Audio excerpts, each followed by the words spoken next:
Hey everyone, Brendan Snyder here. How are you? Thanks so much for joining me and welcome to one of my favorite series that I get to do for you guys. It is the New Music Now series, and this one, the Record Store Finds Edition. So beyond just when I get stuff in the mail and opening that with you, which I do like to do, but I haven't been ordering that much, I've been hitting up my local record stores a lot more. And I just came back from Sound Exchange. You know that, guys? Puts a big smile on my face. I'm sure when you go to your local record stores, it's the same way. But I've made some good finds here. I got 7 things to go through with you, and we're going to do that in just a bit. But before we get started, if you're new to my channel, you haven't already hit the subscribe button, please do. Also, leave a comment, hit like. All those things do help my channel. I'd greatly appreciate it. And if you turn on notifications, you're going to stay up to date on all the videos that I'm dropping, just like this one, where I'm going through the stuff that I just got from my local record store, Sound Exchange. So let's go ahead and dive into this stuff. So, like I said, 7 things. So let's take a look at what this is. Now, the first thing here was kind of cool. It is a 3-inch CD single from the Beatles for Get Back. I didn't even know that they ever came in these long boxes for them, still sealed in plastic. 2 tracks, Get Back and Don't Let Me Down on it. And it's a Capitol Records release. Paid $15 for it, but I think it's worth it. I'm very happy about that. Sometimes it's more just, what it is. And I like collecting these different formats that there are. I've got a little bit of everything. I've got I've got some CDs on long boxes. I've got various other 3-inch CD single styles, and then different things like, remember mini discs? And of course we have vinyl and 8 tracks and cassettes, but I just like having a little bit of everything. And so I saw this and I just couldn't pass it up. I'm not sure what the thing inside looks like. I'm gonna have to look it up online and then decide whether I wanna actually open mine and take it out of plastic or not. I probably won't, but either way, I thought that was pretty cool. Even if you're not a Beatles fan, you gotta admit, a little cool 3-inch CD single in a long box is a pretty cool thing. So I got that. That was the first thing. That was just a kind of impulse buy sort of thing. Now, I did buy out of the musical finds, I did end up buying one new thing that just dropped on Friday, March 8th that wasn't part of my other stuff that I normally did. Like I picked up the new Judas Priest, of course, but I wasn't going to pick this up. And then I read more about it and I decided it was definitely something I was interested in. Rolling Stones Live at Wiltern. So this is a 2002 concert from November of that year on the 40 Licks tour. And actually the synopsis is right on the back, the thing that I had read, which said that this set here is heavy on rarities. And so it opens with Jumpin' Jack Flash. You'd expect that, although not a typical opening song. So it's kind of cool that that's what it opens with. And it goes into Live With Me, Neighbors, Hand of Fate, No Expectations, before it gets to another hit, Beasts of Burden. Another rarity on here, Stray Cat Blues, Dance Part 1. So I just took a look at the set list and thought, wow, that is the kind of live album I like. I don't want greatest hits, at least for me. I know all the hits. So if I can get some rarities done live. So very exciting. I was glad to get this, a 2 CD set. I opted not to go for there's a Blu-ray and a DVD bonus one that you can get as a 3-disc, but I don't really watch those things anymore. I find myself not really being into watching that stuff, and I've just got so much of it. I've got tons of DVDs, tons of Blu-rays. I've even got old VHSs of stuff, and all of it is available to watch on YouTube now. So I pretty much steer clear of it, just buying the CDs, and that's what I did here with the new Rolling Stones live album. All right. Then I had a pre-order that Anthony from Sound Exchange did for me. In fact, there's my name right on it. It's the new Helicopters. It's a reissue. I think it's a 20th anniversary edition of Grande Rock. But while there's a remastered edition disc, there is also a revisited disc in here. So this it's a 2-disc set. You get the original remastered and you get the revisited one there on Nuclear Blast Records. And if you've been watching some of my other videos, then you know that I just recently discovered this band. So part of the reason I went to the record store, Dave, was to pick this up. And I already walked away with some other cool things.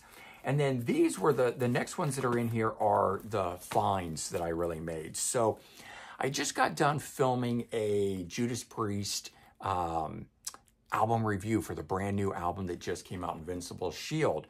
And then I decided to do an album ranking for the band. And I don't know, because at the time of filming this, whether those have posted or not posted. If they have, great, go check them out. If they haven't, keep an eye out for them. But I was doing an album ranking, and I was talking about Stained Class, and I was talking about the lawsuit that happened in 1990, but in 1985, two teens took their life, or attempted to, listening to the song Better By You, Better Than Me.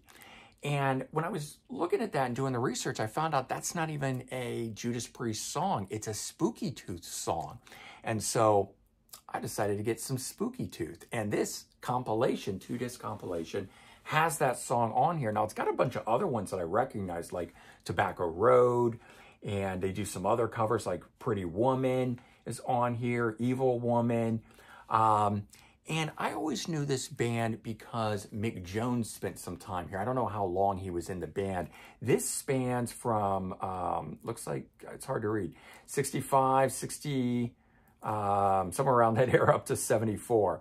And 2-disc set, pretty cool. So I never picked it up because it obviously didn't sound like Mick Jones, a Foreigner, when I was checking it out back in the day. But now that I'm not looking at it for that, I'm just looking at it for some, 60s era rock that went into the 70s. And the fact that they wrote that song, Better By You, Better Than Me, I wanted to hear that version of it, checked it out, and I really dug it. So this is probably the one that I'm most excited about to be listening to. And then staying on that vein, I had picked up a previous album by this band, Spirit, a little while back. I've Got a Line on You, and I had picked up the album that had that. Well, this is the debut, and this one here, definitely right up my alley, fit in my wheelhouse. And so they're one of those bands that, like, if I'm in the right mood, I can be really into Spirit, but if not, it's a whole different thing. But this album here kind of reminded me of that late 60s era stuff, like The Doors, and I really like the sound of The Doors. And while they're very different things, don't get me wrong, but it was just sort of that eclectic sounding rock music that isn't like everything else that was going along at that time. And Spirit, at least this album here, definitely falls into it with the songs like Fresh Garbage, Uncle Jack, Mechanical World, and Taurus. Just those are the first 4 songs on here. But it has quite a diversity in what it is. So I picked that up to go along with the Spooky Tooth listening. Now, while I was going through the store, I found this, never even heard of this band, the Lime Spiders. This is a compilation called 9 Miles High from 83 to 1990. They had 3 albums out at the time, and they're an Australian band, garage rock style, post-punk. And I just listened to their albums because I wasn't able to actually listen to this. Really dug what I was hearing. I've always been fascinated by the bands that came out of Australia in the post-punk scene, late 70s, early 80s, the Hitmen, Radio Birdmen. There's a number of other ones that came out of there. I'm trying to remember if Hoodoo Gurus is part of all that movement, but this band here, like I said, once I found out they were from the 80s and Australian, it was definitely something that I thought, I want to check out. I want to pick this up. So I'm just picking this up on a whim. And like I said, hoping it's really good. But I like what I was, hearing. So you guys have seen me in my videos. I wear my headphones. Whenever I'm at the record store, I pop on the headphones, look up online. I have a streaming service or account with Apple Music. So most of the stuff I can just pick up and listen to right there. But if not, I just Google it. And usually somebody on YouTube has uploaded it. And so I can check it out that way. But I'm always doing that. So I don't just buy things completely blind. Although I will buy something, having only just sampled it in the store and then come home with it. And I got a number of those things today. And the last one, some thrash metal, Zentrix. And this band, this is a reunion album here. I don't recall exactly how long it had been between albums, but they had an album, I think, in the mid-90s, and then not until this one here. This was a reunion era album. I guess it's called Bang That Head, and really good stuff. So they have a new guitar player and vocalist. The original lead guitar player, bassist, and drummer are still the same, but the vocalist and he would also play guitar, decided he didn't want to do it anymore. So there is somebody new in this, but it does sound a lot like the original. What I have to say is the music in here is phenomenal. It's like Killer Testament style music. And I've got the original albums. In fact, I've got the first 3 from this band. I haven't listened to them in a long time, but I will be pulling them out for sure. But this here just absolutely hit the spot when I popped that on. It was just the absolute right thing. So there you go. Those are the 7 things I picked up. This cool Beatles Get Back 7-inch, and then these 6 things here, including the new Rolling Stones live album. And even this just came out a couple weeks back as a anniversary 2 CD edition. But, you know, getting these things here, I'm super excited about. As I said, I love filming these because you know that excitement, that joy when you first get the new music right before you pop it on? Well, that's me right now. I can't wait to go listen to it. Hope you guys got some new stuff yourselves that you're enjoying. Let me know what that is, but I'm going to be off and go listen to this stuff. So, all right, everyone, take care. Have a good one, and I'll talk to you soon. Bye-bye.